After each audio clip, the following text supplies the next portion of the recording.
A mí me interesó la última parte de la exposición de Pasquini porque hablaba sobre el tema de su anhelo por crear redes de comunicación alternativas. Mi experiencia es de hace 8 o 10 años más o menos de trabajar en medios de comunicación de baja potencia. La realidad me parece muy distante al anhelo que planteaba Pasquini. Permanentemente nos preguntamos, bueno, ¿qué es lo que pasa? Tratamos de estudiar comunicación y nos preguntamos qué es lo que pasa con los medios que no tienen el grado de inserción social que uno espera que tengan, digamos, porque la realidad es muy diferente. Hoy tenemos algunos medios al alcance de la mano para ponerlos en práctica, para ponerlos en marcha. Tratamos de estudiar comunicación para eso, pero digamos que la sociedad no los recibe. Yo lo ataba a lo mejor con alguna de las explicaciones que daba Cardoso respecto de lo que es una información o de lo que es una noticia, y lo enganchaba con el tema, lo tenía por acá punteado, el tema de la familiaridad y de la correspondencia entre los hechos y las expectativas del público. Me parece que a lo mejor los temas que tocamos y que aparentemente según Pasquini son los que les interesa a la gente y no a las grandes empresas periodísticas, no son sin embargo los que generan familiaridad o cumplen con el objetivo de familiaridad y con el objetivo de correspondencia entre los hechos y las expectativas del público, ¿no? Esa es la inquietud. ¿Qué hacemos? ¿Y ahora?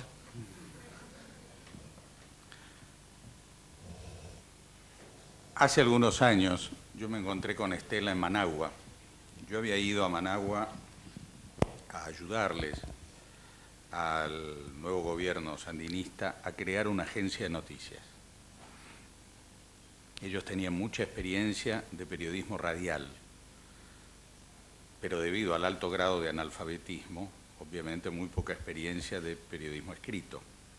Junto con la campaña de alfabetización decidieron también desarrollar su periodismo escrito. Y tenían una necesidad política, es decir, contarle al mundo lo que estaba haciendo el sandinismo desde el gobierno, para lo cual era importante una agencia de noticias. Entonces, cuando la UNESCO me envió como consultor, yo dije, para mis adentros, por fin voy a poder hacer periodismo alternativo. Aquí no hay nada, hay que empezar de cero. Yo estaba intoxicado de todo el debate de los 70 y de los 60 sobre el nuevo orden, el periodismo alternativo, la comunicación, etc. Y dije, acá vamos a hacer el periodismo de contexto, la noticia forma parte de un proceso, tiene un pasado y un futuro, tiene un origen y repercusiones, etc. Y entonces me senté con esta sana y noble idea y empecé a elaborar un pequeño manual para los jóvenes periodistas que se iban a formar en el periodismo escrito. Entonces me planteé la redacción de artículos alternativos, que no podían ser solo de pirámide invertida. Tampoco podían ser rectángulos levantados como un editorial, como un cuento, que comienza, había una vez, hasta que llega a la conclusión. Tenían que ser una combinación geométrica de ambos estilos, de manera de que yo pudiera decir: el ministro Cavallo hoy asistió por 10ª vez al 20º juicio por calumnias que le han iniciado sus antiguos compañeros de gobierno. Este proceso se inició en el momento en que Menem se sintió fuerte el 14 de mayo, después de una reelección, reivindicó su paternidad del programa económico y entró en contradicción con las ambiciones políticas personales del ministro, quien se consideraba acreedor de la gloria, del capital político y del futuro presidencial. A continuación diría, en este caso la querella fue iniciada por el ministro político Carlos Corach. El ministro político Carlos Corach viene de una experiencia a través de diversos partidos y representa el operador fundamental del presidente en el área de justicia. A continuación tenía que decir, el área de justicia ha sido modificada por el gobierno de Menem para disciplinarla a los intereses del Poder Ejecutivo. A continuación debía decir, esto sucede porque tiene mayoría legislativa y la oposición no ha encontrado todavía los cauces como para oponerse. En este caso, el ministro Cavallo será juzgado por uno de los magistrados que ha sido nombrado bajo el manto de esta política oficial. Esto ha sido posible porque no hay un Consejo de la Magistratura independiente. Entonces, cuando terminé de hacer la crónica de Cavallo en la justicia, tenía 100 líneas. Muy bien, pero estaba todo. Era una noticia alternativa y de contexto. Llegaron con esto a Le Monde, a decirle, mire, dele bolilla al Frente Sandinista, necesitamos, todo el verso político. Y Le Monde le dijo, mire, ¿ve el espacio que tenemos para la internacional? El máximo que le podemos dedicar son 20 líneas. O sea, nos sobran 80. Si usted me manda 100, el periodista que edita la información internacional se encuentra frente al trabajo de cortar 80 líneas. Es mucho trabajo, lo va a dejar de lado. En Chile, otra experiencia, se hizo una investigación de por qué los movimientos populares de base no lograban la atención de los periodistas que en general eran de izquierda, aunque trabajaran para periódicos de derecha. ¿Por qué el periodista no completaba el círculo y hacía por lo menos el intento de que esa noticia apareciera en el periódico? Después a lo mejor el editor jefe la tachaba porque estaba en contra de su política editorial. Entonces se revisaron gacetillas de meses, de decenas de movimientos de base. ¿Y qué se demostró en esas gacetillas? Que no estaban hechas con la metodología, el lenguaje y los datos que requería el periodismo profesional. Entonces, cuando el periodista, sensible a ese tipo de información, se sentaba en su máquina, agarraba la gacetilla y la quería transcribir a la pirámide invertida y al lenguaje del periódico, le faltaban datos. Por ejemplo, cuándo empezó el movimiento, qué alcance tiene, quiénes son sus directivos, qué actividades ha hecho, etcétera, etcétera, que son el famoso cuestionario de qué, quién, cuándo, cómo y dónde. Lo que nos sucede cuando nosotros proponemos una red alternativa es que no venimos a ocupar un vacío, venimos a ocupar un lugar que ya está rastrillado y cultivado por una metodología. Y en consecuencia, nosotros no venimos a salvarlo a la audiencia, no venimos a ofrecerle un mundo nuevo a la audiencia, venimos a competir con ese mundo estético, auditivo, de imagen, que tiene incorporado como hábito. Hace un tiempo, en Brasil se desarrolló mucho el video independiente. Tanto, en San Pablo había solo 800 grupos, que TV Globo dijo, voy a tener que abrirle un espacio en la programación. Le abrió. Entonces, otra televisión dijo, yo voy a hacer más, voy a tomar al mejor videasta independiente y lo voy a poner como jefe de la programación. Entonces, este señor se asentó en su cargo y dijo, vamos a hacer un teleteatro, pero distinto. Va a desarrollarse en el ABC de San Pablo, es decir, en la zona pobre, proletaria, donde nació Lula y su sindicato y su partido. Se va a referir a problemas reales, va a tener impacto seguro porque le va a hablar a la gente de lo que es su vida cotidiana. Muy bien, el costo de esta realización era muy alto, $60.000 por capítulo. Había que trabajar en lugares naturales, mucho exterior, mucha movilización de planta, dependías del clima, del sol, de la luz, de la lluvia, etc. Resultado, rating muy bajo. Pasado 3 meses, el dueño de la televisora se fue a México, compró un culebrón a 5.000 el capítulo, rating muy alto.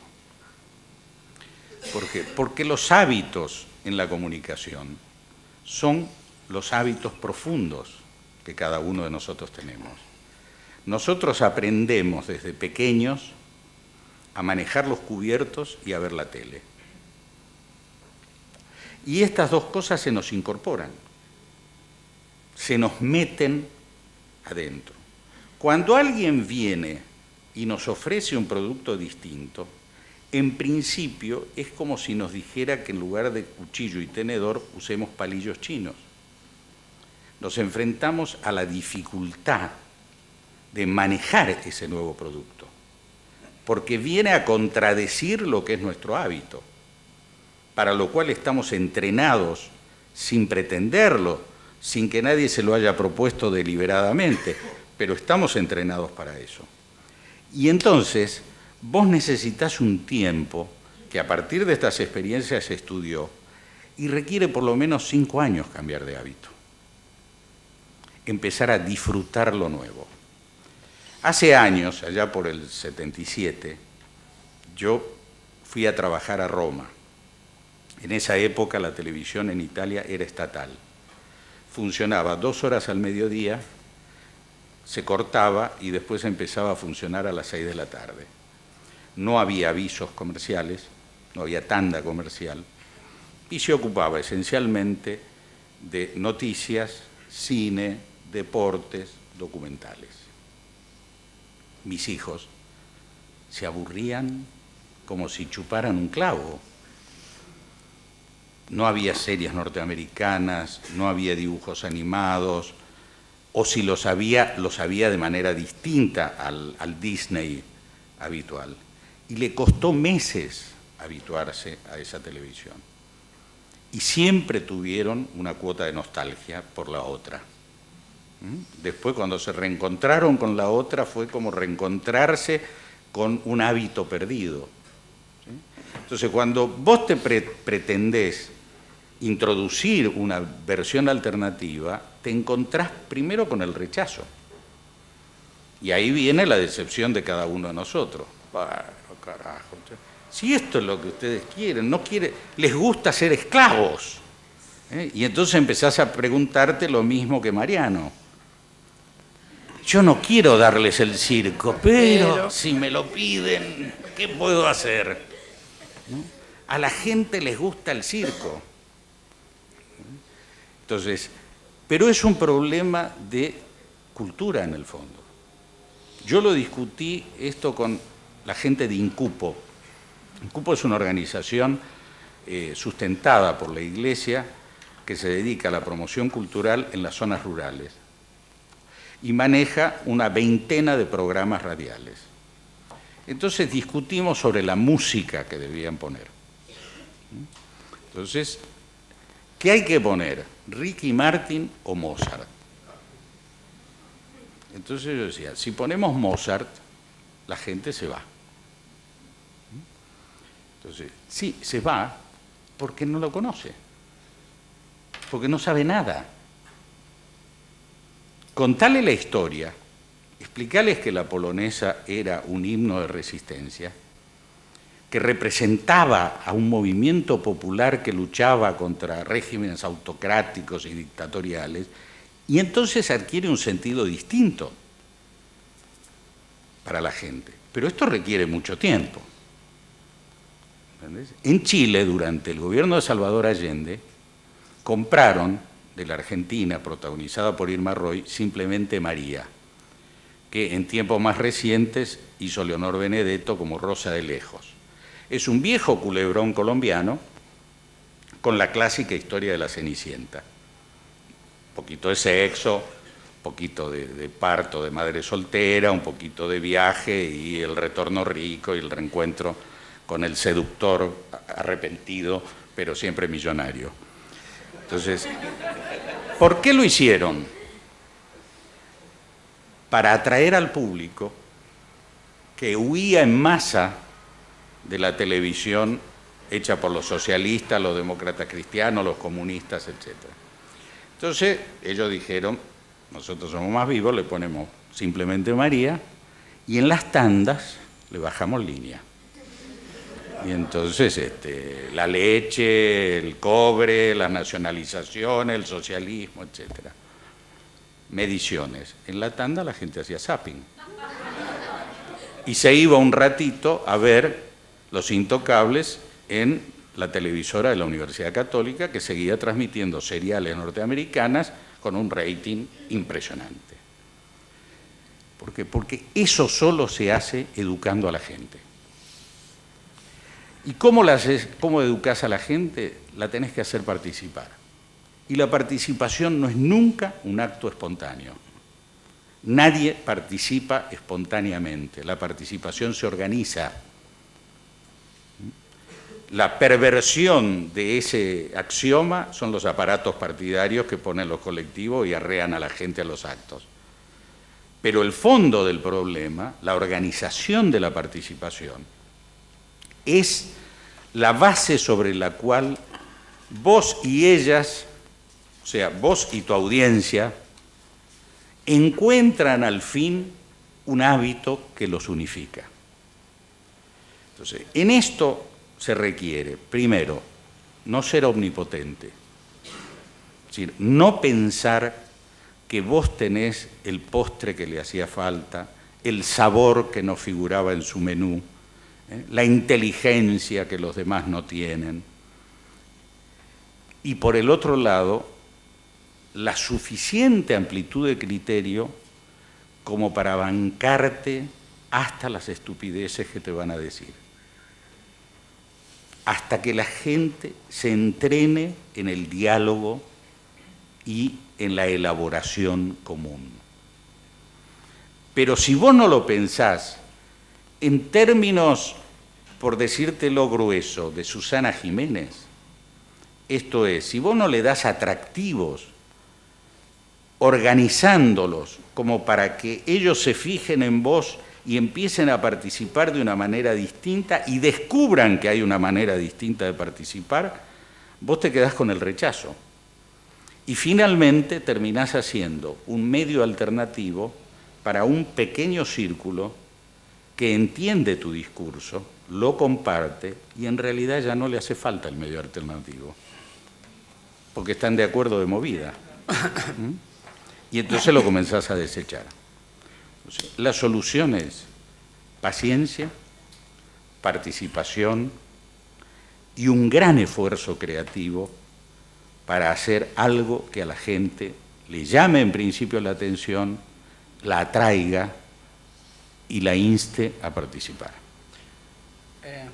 Si me dejan agregar algo, lo que el negro acaba de escribir en forma tan elocuente, nosotros en el barrio de donde vengo lo llamábamos bailar con la más fea. Esta es una época donde toca bailar con la más fea. Yo creo distinguir dos niveles en la pregunta original. Uno es, yo hago esto, me reconoce un público limitado y no puedo traspasar el espacio del gran público, obviamente.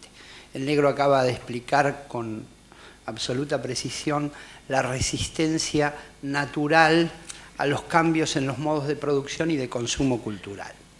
No le pasa solo a las radios alternativas y tampoco, o a los medios alternativos en general. No les pasa solo, le pasa a este universo de grandes empresas, de grandes concentraciones económicas que con las nuevas tecnologías creen que pueden hacer pasar de un formato cultural a otro en cuestión de segundos, disciplinarnos todos al mercado y, a través de los jeans, las hamburguesas, etc. Y el resultado termina siendo los talibanes en Afganistán. Así que no hay automaticidad. Yo voy a citar una única experiencia.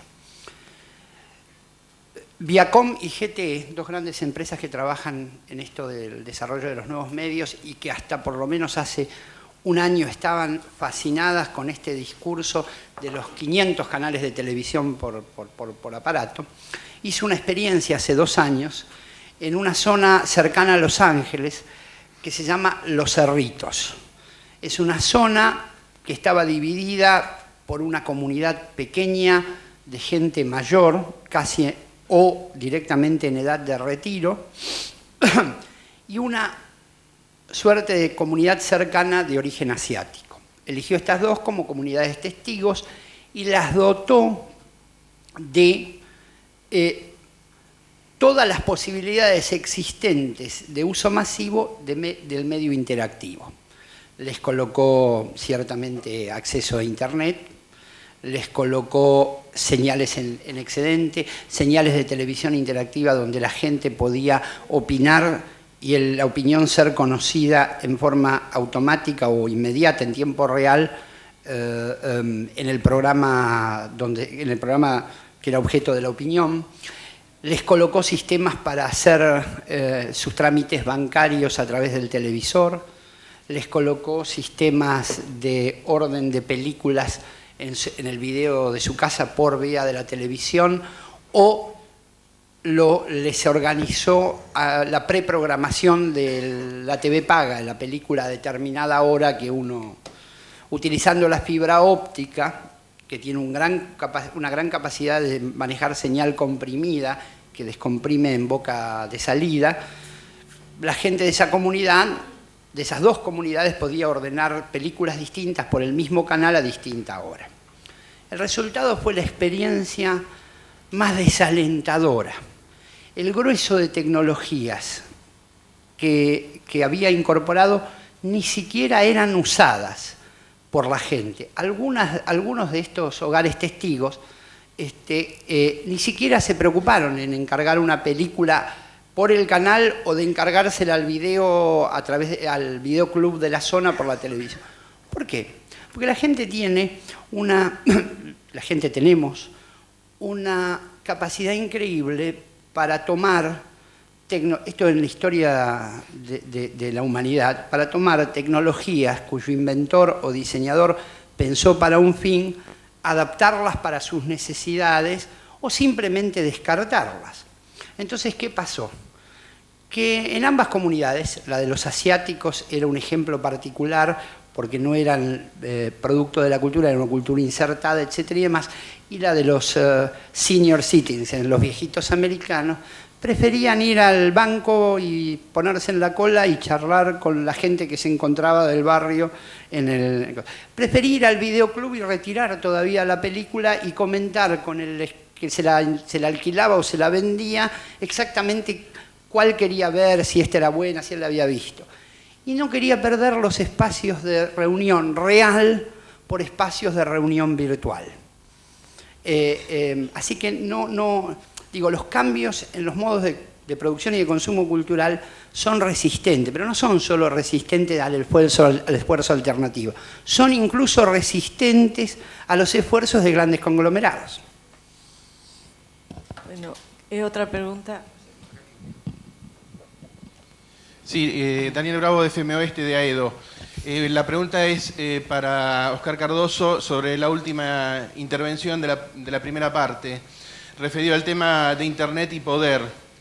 La pregunta va orientada si, recordando el origen de Internet o uno de los antecedentes como ARPANET en la década del 60, como herramienta de control por parte del Pentágono, si no nos encontramos ante un círculo que ha cerrado la historia de una manera más grande, extendida, como una herramienta que debemos analizar de varios perfiles, y uno de ellos, no menoscabar el de considerarla también como una herramienta supranacional, no solamente de circulación de la información, sino de captación de la información para fines no tan inocentes, de alguna manera, ¿no? Es una de las características de la posmodernidad, dicen los que la describen, que no se puede, digamos, que uno puede visitar el mismo lugar, pero no puede hacerlo en forma inocente. No hay nada realmente inocente, sí. La pregunta es demasiado amplia para que yo la pueda responder, ¿no? Digo, el sentido último. Pero hay algunas características que son básicas. En primer lugar, yo agregaría un elemento a los presupuestos de la pregunta. No podemos hacer nada con el medio mientras no conozcamos por qué y para qué y cómo, digamos. No solo esto de que podamos entrar y encontrar alguna cosa que buscamos, sino entender por qué funciona y por qué, porque estaba implícito en su pregunta, esta es una de las herramientas que ha hecho absolutamente vulnerables las fronteras físicas. Se desenvuelve en un espacio virtual, el aire o un cable físico, y no hay manera de ponerle montaña, paredón, que lo detenga, punto 1. Punto 2, el origen es un mecanismo de alerta temprana y de transmisión de datos seguros. Así lo creó el Pentágono, se amplió luego a las universidades, se convirtió en red predominantemente académica y finalmente a partir de los 80, que es cuando se produce la transformación de la capacidad para computar datos en espacios cada vez más reducidos, la miniaturización, el inicio de la computadora personal a fines de los 70, se transformó en lo que soy, uno de los principales canales de comunicación internacional que existe. No tanto por el desarrollo de la función primaria de Internet, sigue siendo el envío de correo electrónico. Esto es lo que ocupa casi el 60% del volumen de tráfico. Lo que sí me parece claro en respuesta a esto es que cualquier posición que tomemos frente a Internet no podemos ni ignorar su impacto, ni desconocer qué y cómo hace, ni saber qué y cómo hace. Por esto de que los medios, las tecnologías nos vienen llovidas desde otra cultura, no son el producto de nuestro propio desarrollo cultural, la exigencia es mayor si vamos a ser algo más que menos usuarios de una herramienta. Tercero, hay un dato central en Internet. Digo, otra vez el tema para la gilada, ¿no? Esto de oposición de era de la información por oposición a era del conocimiento, o por esto de la globalización. La globalización no es tan global que no tenga un idioma materno, que es el inglés. Digo, este es un dato. Segundo, no es tan global que sea un ambiente en el cual uno puede equipararlo a una verde pradera donde todos podamos pastar sin problemas. La verdad es que hay una relación de poder implícita. El norte es un oferente neto de información en Internet, mientras que el sur es un consumidor neto, no tiene nada para ofrecer. Nada para ofrecer que sea relevante fuera de su propio marco. Entonces sí creo que hay que analizar. Pero el análisis no puede presuponer el refugio en la nostalgia o en el desconocimiento.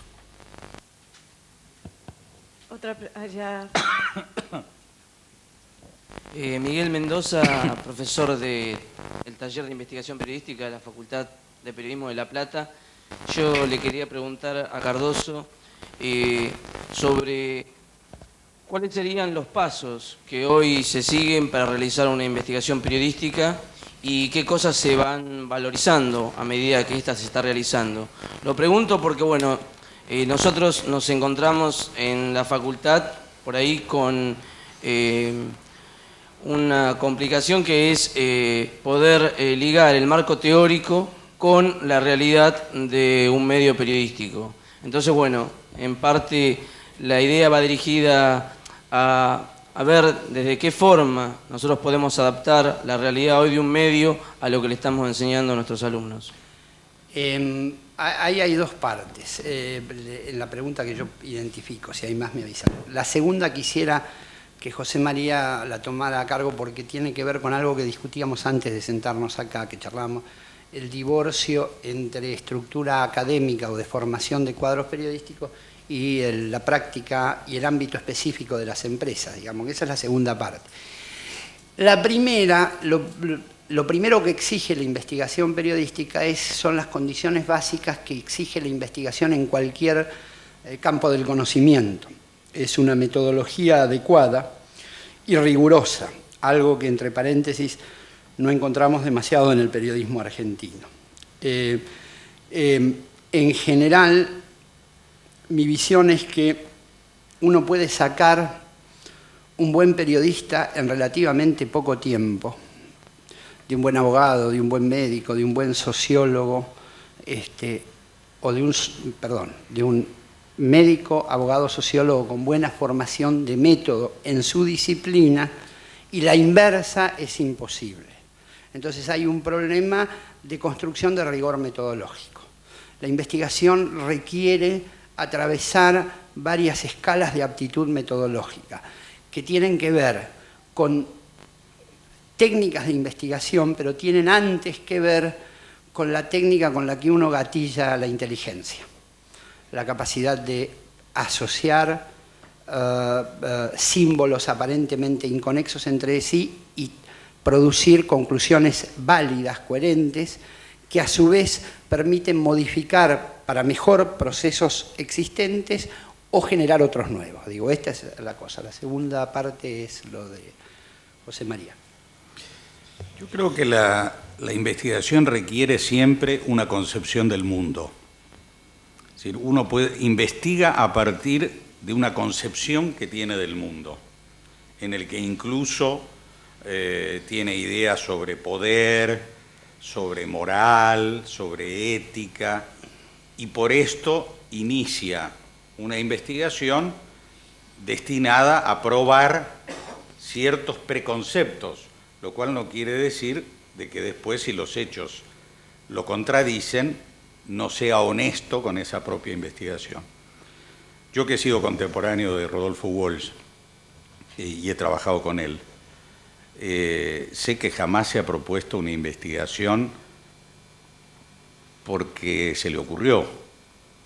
A partir de su primera experiencia, que fueron los fusilados que se le cruzaron frente a sus ojos, un tipo apolitizado que venía de la derecha nacionalista, un poco fascista, etcétera, y hace un proceso. A partir de ese momento, nada de lo que escribió después fue casual, siempre tuvo un propósito.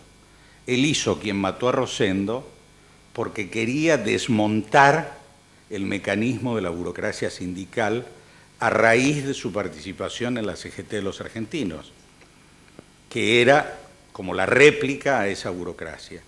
Y de esa investigación surgió la idea, en la cual trabajaba cuando lo mataron, de crear una novela de ambiente proletario.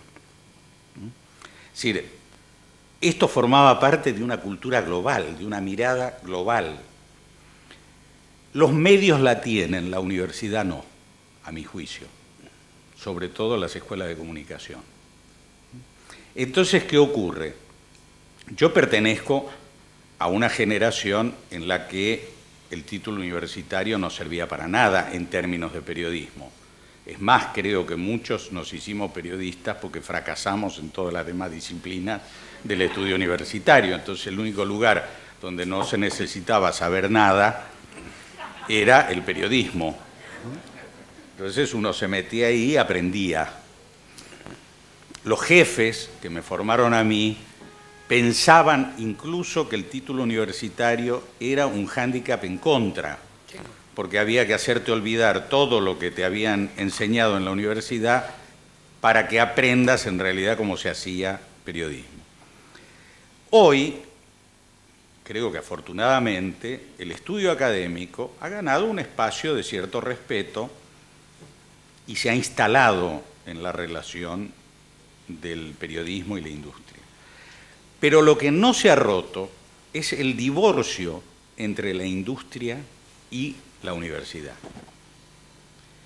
No se convocan mutuamente, tienen una cierta indiferencia uno por el otro y en algunos casos un rechazo frontal.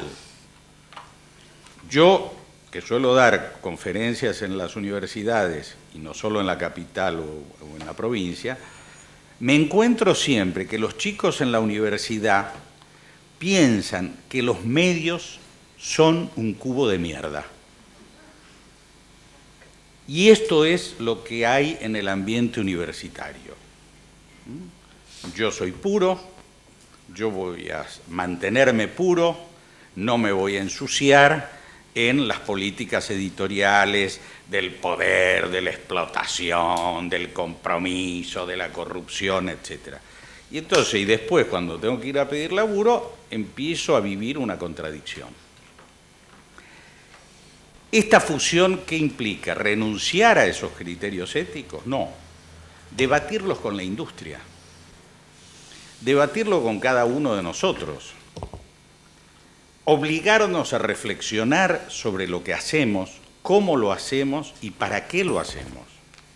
Nadie nos pregunta esto. Nadie nos cuestiona. Porque nos coloca el medio en una situación de poder que es la desubicación en el poder.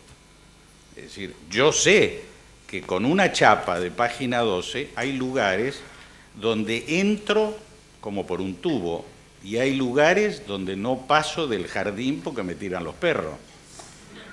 Lo mismo me pasa en Clarín. En Clarín, con la chapa de Clarín, hay lugares donde las puertas se abren y los lacayos se inclinan y otros lugares donde me miran como si fuera un botón. Un tipo de la siniestra policía secreta. Entonces, mucho de esto está mitificado. A su vez, en la industria se tiene una visión de hostilidad frente a la universidad, porque se piensa que la instrucción que se le da a los periodistas es de desprecio por la industria y se los llena de teoría inútil. La industria considera que para hacer un título de 3 de 20 y 40 líneas legibles no hace falta saber de la Escuela de Frankfurt.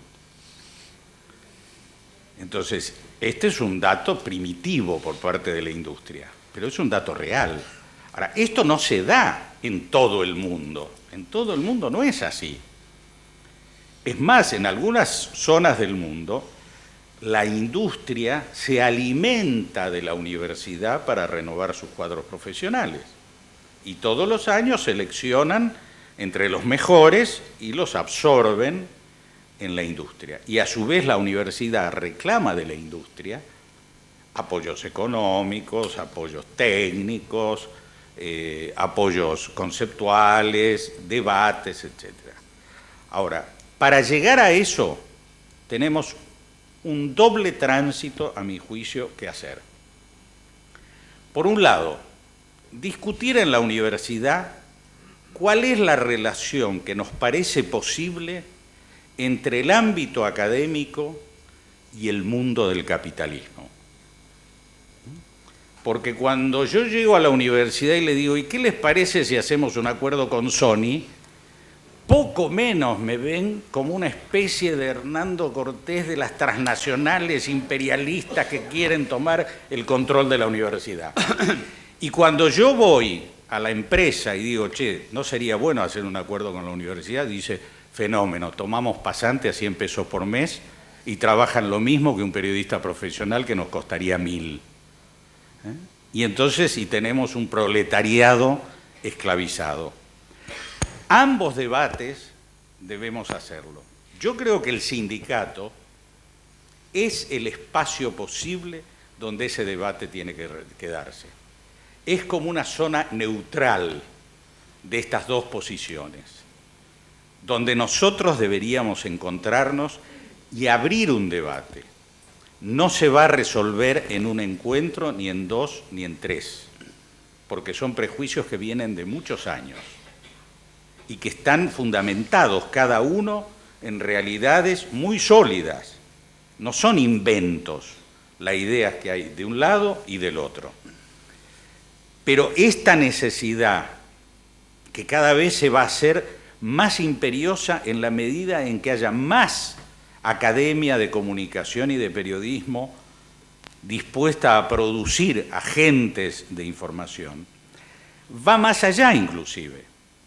Va a la discusión que recién teníamos a propósito de la otra pregunta. ¿Cuál es el destino que hoy busca un periodista en la universidad? ¿Es nave César, doctor Grondona, o se conformaría con ser un periodista de barrio? Yo creo que en general en las escuelas de comunicación la gente se prepara para ser tan famoso como Rodolfo Walsh. Ahora, cuando Rodolfo Walsh trabajaba, publicaba en revistas de escasa circulación. y malvivía como colaborador de algunas publicaciones donde no firmaba. Es un caso de fama post-mortem. Entonces, pero la gente quiere tener la fama de Rodolfo y la plata de Neustadt. Entonces, Bueno. esta idea tiene que quebrarse.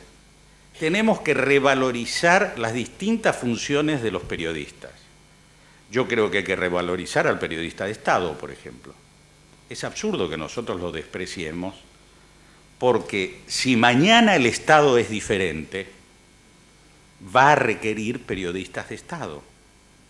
Es absurdo que rechacemos al periodista municipal, es absurdo que rechacemos al periódico sindical, al periodista del partido.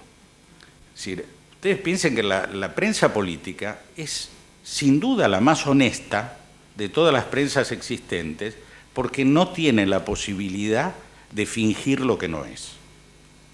Si uno escribe en la revista de tal partido, expresa la línea de ese partido y no finge ser objetivo.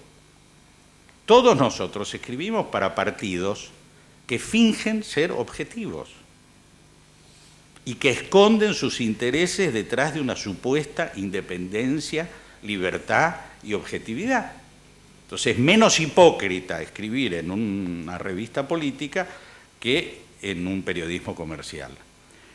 Es cierto también, y coincidirán conmigo, en que el periodismo político en general es feo y aburrido. Nosotros no le damos al periodismo popular la importancia estética de las formas que se le da al otro periodismo, porque no le damos a esto marketing, como se dice ahora. Es decir, ¿a quién queremos llegar? Y nos pasa lo que nos pasa con las radios. Ese mensaje, comparado con el diario o la revista Brillante, tiene contradicciones. Es más feo, más aburrido, más largo, tiene unos bloques de plomo de este tamaño, no tiene foto, los dibujos son pésimos, mancha los dedos. Entonces, y encima pretendemos que la gente lo lea. Esto es absurdo. Entonces, yo creo que esta fusión cultural, que proviene de un acto final sincrético de dos culturas que tienen que revisar sus propios componentes para ver cuáles son las zonas de coincidencia y cuáles las que serán siempre zonas de discrepancia, me parece que es imprescindible para resolver tu inquietud. Yo les voy a decir que va a haber muy pocas preguntas más, creo que una, porque quisiéramos seguir todo el día con esto porque es una maravilla. Pienso que todos pensamos lo mismo, pero hay tiempo, sobre todo para también los expositores que tienen que irse. Así que quien había levantado la mano primero, creo que era sí. Hagamos una cosa, les hago una propuesta. ¿Por qué no hacen todas las preguntas de una vez? Exacto. Y luego Cardoso y yo hacemos una última intervención tratando de dar respuesta en la medida de lo posible a las preguntas, porque de pronto hay gente que piensa lo mismo o va a preguntar lo mismo o de manera complementaria a los otros. Chao, me obligás a escribir, ¿eh? Así es. Para recordar. Mi nombre es Irene Chaval, del ISER. Son dos preguntas. Una es con respecto al periodismo de investigación. ¿Qué futuro le ven ustedes considerando que para las empresas es un periodismo caro? Y la segunda pregunta es, ¿cómo puede el periodista, el investigador, soportar o enfrentar la presión lógica que le va a imponer la empresa que busca un resultado inmediato en contraposición o en contradicción al investigador que requiere tiempo para llegar a una conclusión correcta? Raúl Oscar Ruiz Huidobro, de un medio alternativo de baja potencia. Lo que yo quería apuntar es a dos elementos. Uno, de lo que decías vos, Oscar, en el tema de lo que hace el proceso de investigación, como el proceso de investigación en sí, como formador. Y el otro, en lo que decía el negro en cuanto a la formación de la conciencia del individuo para poder hacer ese tipo de formación. ¿Por qué digo esto? Porque me refiero un poco a lo que había dicho el colega de AEDO, si no me equivoco, cuando él decía de que en los medios de baja potencia es como que hay cosas que no se pueden lograr todavía en cuanto a la red que planteaba el negro. Digo esto porque es un tema central que hoy debemos tomar todos nosotros, es encontrar el punto exacto en donde podamos hacer la formación metodológica con la formación de la conciencia para lograr poder llevar el planteo a la gente. La gente sabe lo que quiere y nosotros tenemos que empezar a aprender cómo llevarle las cosas a ellos. Quería dejar una inquietud muy cortita nada más. Respecto de lo que es investigación, en los medios, en los pequeños medios locales, a veces tenemos la información, pero no tenemos el poder para publicarla. No hacen torta. Allá en casos particulares tenemos algunos juicios por injuria, no por investigación, por otros temas, pero alcanza como para que nos pongan el pie arriba. Demandaría de parte de otros medios y de parte de otras organizaciones algún tipo de apoyo, de aval al trabajo que se trata de hacer desde esos medios chiquitos, ¿no? Sí, bueno. Respuestas múltiples, pero todas orientadas en un mismo... Preguntas múltiples, todas orientadas en un mismo sentido. Para la última persona que bienvenido al universo de la flexibilización por vía del envilecimiento. Esto está pasando no solo en el periodismo, no solo en la investigación, está pasando... Yo trabajo en un diario donde veo chicos correr de las 9 de la mañana hasta las 4 o 5 de la tarde, o 8, 6 de la tarde, por 200, 300 pesos por mes que facturan. Digo, esta es una realidad que no se quiebra en el ámbito de la investigación o del periodismo, se quiebra en el ámbito de la política, sí se quiebra, digamos. Del mismo modo, en el programa de radio veo llegar, no voy a mencionar, profesionales que quizás ustedes reconocerían a ofrecerse gratis. Profesionales que están hoy en los medios de comunicación, no estoy hablando de desempleo ni de... Así que este es un problema que excede al ámbito del periodismo y se inscribe en una realidad social global. Futuro de la investigación. En verdad, el periodismo de investigación presenta para la empresa no solo el problema del costo, sino del relajamiento del control social sobre su personal. Los mejores equipos de investigación que he conocido yo en América Latina han estado en Colombia y han sido desarticulados, cuando no por la empresa, por vía de la violencia, digamos. Allí costó mucho, costó un cambio cultural en el periodismo colombiano, en la empresa colombiana, instalar un grupo de gente que nunca se sabía bien en qué andaba y que al cabo de 3 meses de presentar facturas con viáticos y demás decían no tengo la nota. Esto es un problema. Acá tuvimos, además se asocia a otro en la Argentina. En la Argentina hubo una interrupción violenta de la tradición de pensamiento crítico. Que todos conocemos, digo, no voy a citar ahora ni los desaparecidos, ni los Falcon en la calle, etc. Esto se está reconstituyendo, lentamente, porque la verdad es lo que en términos culturales perdemos en 1 minuto, no lo recuperamos sino en una generación.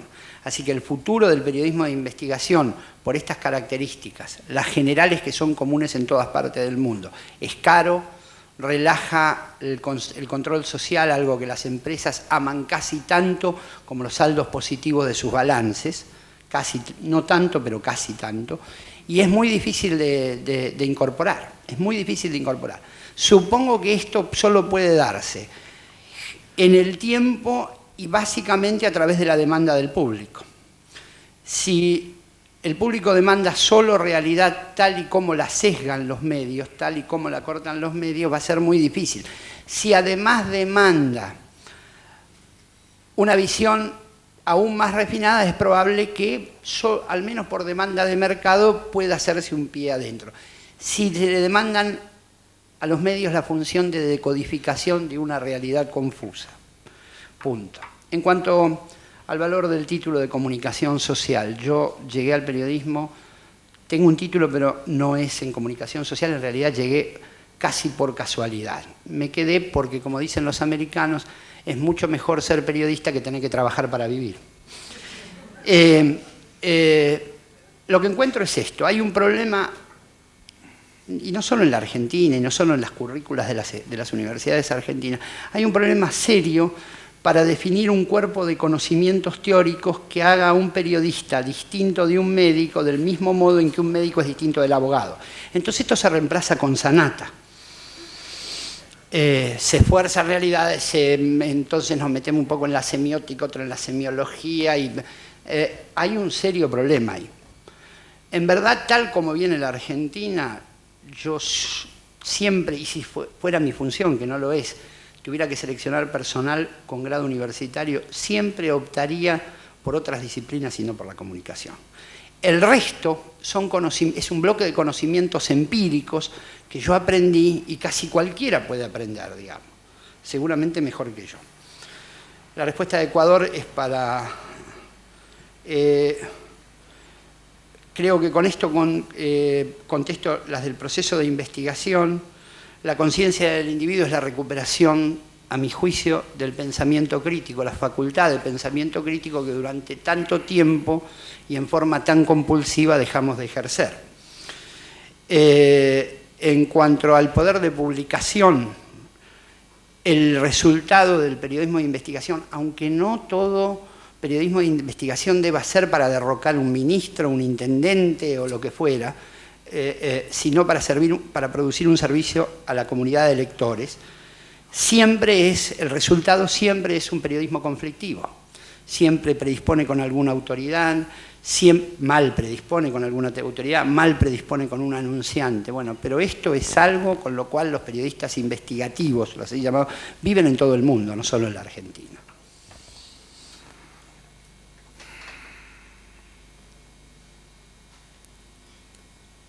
Vamos a empezar por el laburo que nos interesa a todos. Yo he discutido hace poco en la Universidad de La Plata, ya que hay un profesor acá con alumnos que me decían que están en su derecho de quebrar las normas salariales del profesional porque tal vez sea su única posibilidad de acceder a un empleo.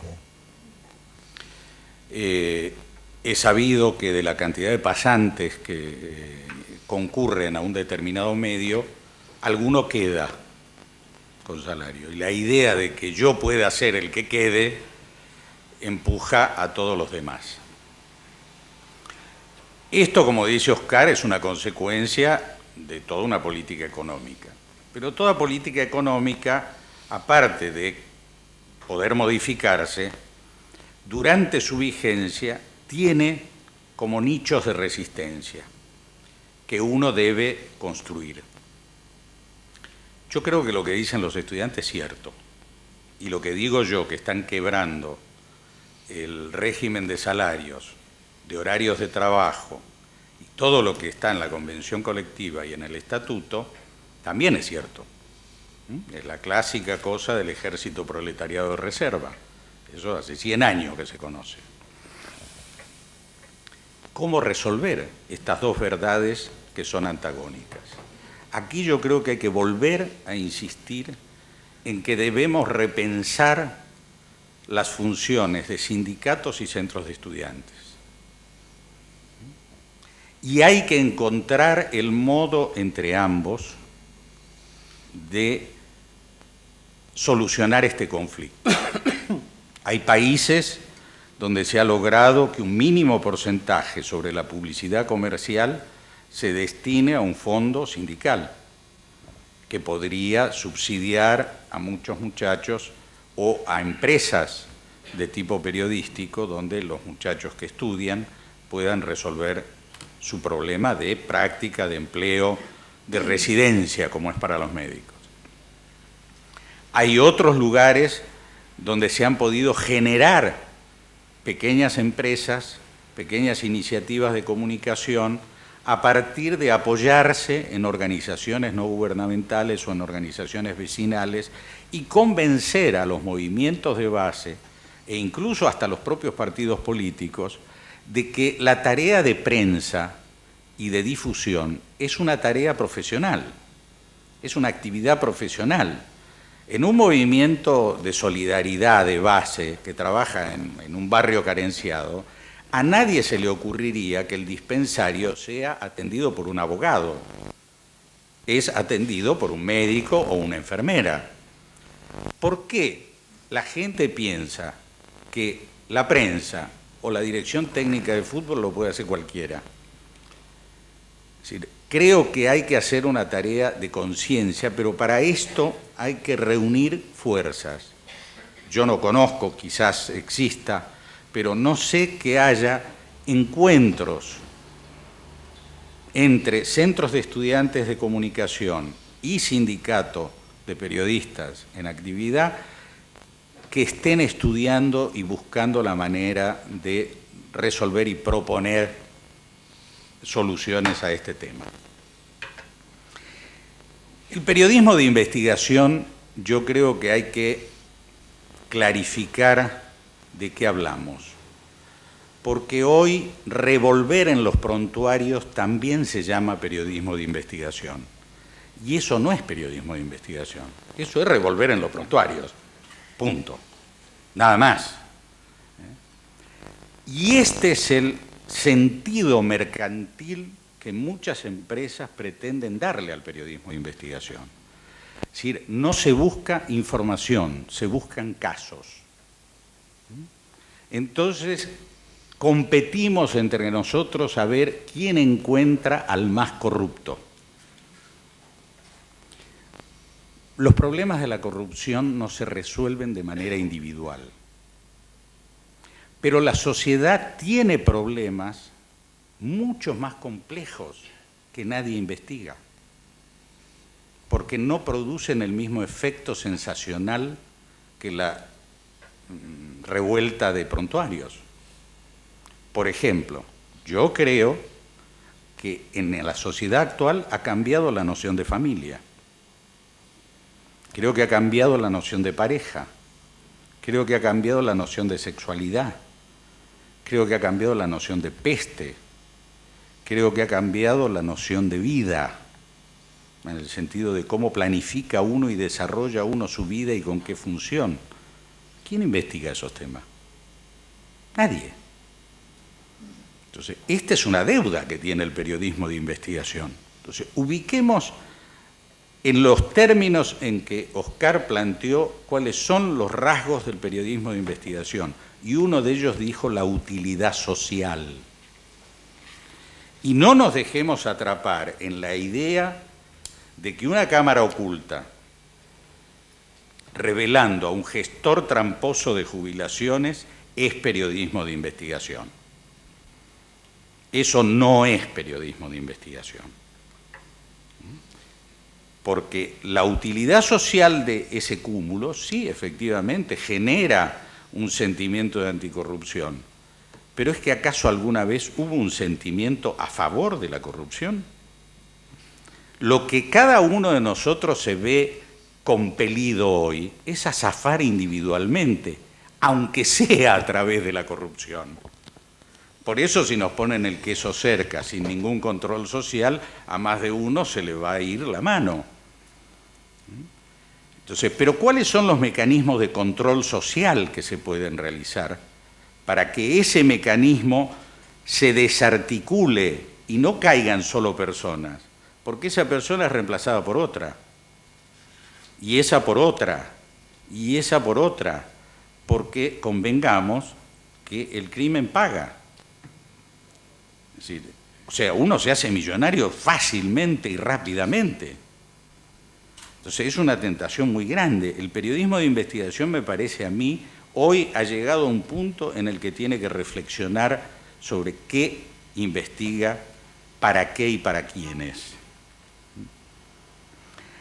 ¿Hay presiones de las empresas sobre los investigadores? Sí, depende del grado de rentabilidad que tenga la investigación que hace ese tipo. Si yo voy a hacer el esfuerzo para encontrar cómo tumbarlo a Ramón Hernández, me van a dar el tiempo que necesite. Si yo voy a hacer el esfuerzo para establecer las vacunaciones antidiarreicas en el verano en las zonas pobres, no voy a tener el tiempo que necesito, porque esto no tiene las otras características de los que hablaba Oscar, de impacto sobre un conjunto de la sociedad que es el que fundamentalmente consume medios, que es la clase media. La clase media vacuna a sus hijos. Los que no vacunan son los más pobres. Y los más pobres no importan en términos econométricos de Roque Fernández, ni tampoco importan como consumidores. Esta es la incomunicación compulsiva en la era de la comunicación. Los que importan en el mercado. Entonces, las presiones vienen cuando uno intenta trabajar sobre áreas que no corresponden al marketing de sensacionalismo imprescindible. Y como los sensacionalistas tienen altos ratings, volvemos a la piedra filosofal, mejor el circo. Yo creo que los problemas de la licenciatura están derivados de que la comunicación todavía es una disciplina invertebrada, es una disciplina de encrucijada, no es una disciplina acabada, no es ni siquiera una ciencia. Entonces uno puede elegir en llamarse comunicólogo, comunicador, periodista, relacionista público, publicista, y los curas, los rematadores, los locutores, todos son comunicadores. Cada uno de nosotros es un comunicador en la medida que comunica. El esfuerzo no puede ser de una facultad, es un esfuerzo que estamos haciendo todos, asaltados como estamos por esta explosión de medios y de nuevas tecnologías de comunicación que nos obligan a repensar. Nosotros primero usamos y después repensamos sobre la experiencia. Es lo que pasa con Internet. Primero la usamos, ahora nos empezamos a preguntar, pero bueno, ¿esto qué es? ¿Una trampa? ¿Es útil? ¿No es útil? ¿Es exclusionista? ¿Es inclusionista? ¿Es el área de libertad? ¿No es el área de libertad? Y todavía no tenemos una opinión definitiva y formal sobre esta experiencia porque es muy reciente. Entonces, el tema de la eclosión comunicacional también es muy reciente. Y el impacto aluvional que ha tenido sobre la sociedad, la cantidad de jóvenes que acuden a las escuelas, talleres, universidades, facultades, etcétera, para aprender comunicación, es inmensa. Y toda esa experiencia social todavía no ha sido lo suficientemente prolongada en el tiempo como para que la sociedad haya logrado acomodar esas disciplinas en sus verdaderos límites. Entonces, seguramente, en las facultades te pasa lo mismo que en Internet. De pronto vos recibís más respuestas de las que necesitas y de algún modo se te hace inservible. ¿Sí? Pero ¿qué ocurre? Ponelo al revés. Pensemos cómo va a ser el periodismo del futuro. El periodismo del futuro también se va a componer de todos esos elementos. ¿Por qué? Porque si nosotros entramos en una era donde el conocimiento es la materia prima sustancial, ningún conocimiento parcial es suficiente. Si yo soy periodista, voy a tener que tener una formación cultural muy vasta, no porque solo me sirva para cumplir con mi tarea, porque es la única manera de entender el mundo. Es decir, el mundo se hace complejo, las ciudades se hacen complejas, las motivaciones individuales y sociales se hacen complejas. ¿Por qué van 2.000 personas a abrazar los tribunales en demanda de justicia y van 120.000 a escucharlo a Ricky Martin? Es decir, esta es una pregunta que requiere una dimensión cultural muy amplia. Y esto es, pese a las deficiencias que pueda tener, lo que nos da una universidad universal. Esto es lo que nos permite aprender de esa universalidad de conocimientos, de los cuales, en términos prácticos, seguramente hay muchos que parecieran descartables, pero que acumulan tu bagaje de enfoque sobre la realidad. Digo, si yo hoy no conozco lo que piensa sobre el tiempo un genio como Hawkins, que ha llegado a ser un maestro genial del idealismo matemático, pero que en su libro se pregunta, ¿para qué? ¿Cuál es mi relación con Dios y con el universo? ¿Para qué estoy en este lugar? Sé de dónde vengo, vengo del Big Bang, pero no sé a dónde voy. Y esto lo pone en contradicción. Esta angustia de este genio, que pareciera tenerlo todo tan claro, es algo que yo tengo que saber para poder entender otras angustias del hombre contemporáneo más cotidianas, que tienen que ver con su relación de pareja, con su empleo o con su vida material. Entonces, cuando uno abarca el conocimiento universal, es muy importante pedir más. Ojalá el tiempo, las condiciones económicas y el desarrollo de las escuelas pudiera darnos más, desde la primaria hasta el último escalón de la maestría, y pudiéramos dedicarle más, y pudiéramos preguntar más. No es posible hacer periodismo si uno no tiene una curiosidad infinita, inacabable, inagotable, abarcativa,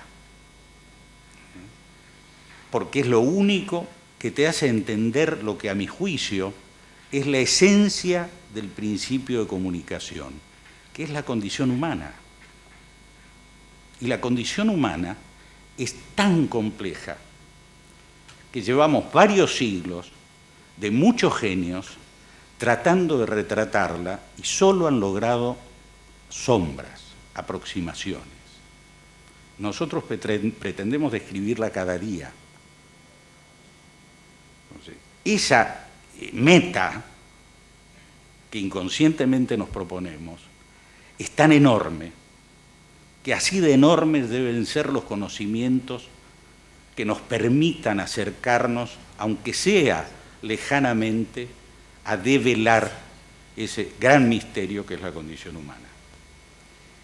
Esa es la razón fundamental, me parece a mí, que justifica toda la actividad periodística que podamos hacer, desde la pequeña radio hasta la megacorporación, desde la actividad sindical hasta la militancia estudiantil, desde las reuniones de este tipo hasta la elaboración de ensayos o de novelas. Este esfuerzo es lo que nos hace grandes como periodistas, es lo que enaltece a esta profesión. Hay pocas profesiones que se dediquen a investigar y aproximarse a la condición humana. Y esto es lo mejor de este oficio. Gracias.